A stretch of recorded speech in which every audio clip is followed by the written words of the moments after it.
আজকে এই যে কচুরলতি আর এখানে কচুর মুখী আছে, এটা চিংড়ি মাছ দিয়ে আর কি রান্না করবো।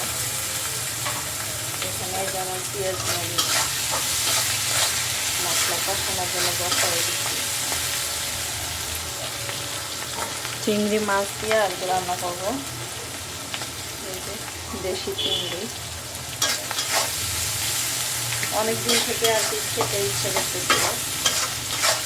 চিংড়ি মাছ এখানে সবসময় পাওয়া যায় না, আর যদিও বা পাওয়া যায় সেগুলো ভালো হয় না, এই জন্য আর কি বাটা মশলা দিয়ে দিই। মশলা বাটা শেষ, মশলাও বাটতে হবে। আবার এখানে আর কি রেখে দিচ্ছি, বাটবার হয় না, আদা রসুন বাটতে হবে।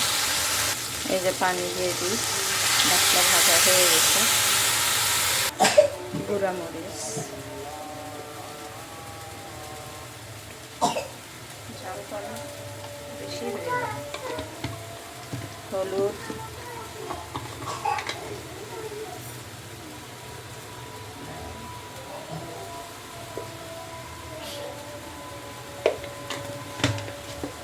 ধনিয়ার গুঁড়া দিয়ে দিই,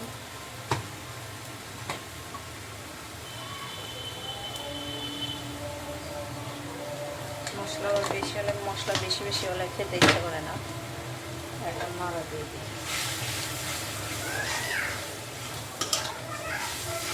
জি বাবা, নামাজ পড়বো, আজান দিচ্ছে। আমার মেয়ে মানে ওর তাড়াহুড়া উঠে গেছে, নামাজ পড়বে। আলহামদুলিল্লাহ, মাশাআল্লাহ। আমার মেয়েটা এরকমই, আজান দিলে নামাজ পড়তে বসে। আমার দুইটা মেয়েই দেখবে আমি নামাজ পড়তে বসছি তো ওরাও বলছে।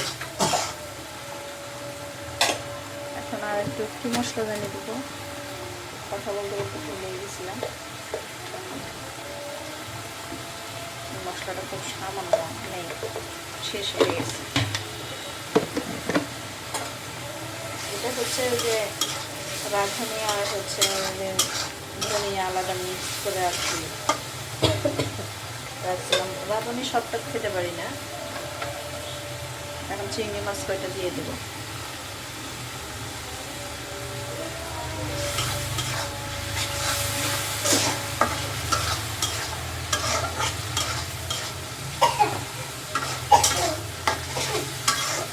একটু কষায় নিয়ে ঢেলে দিই।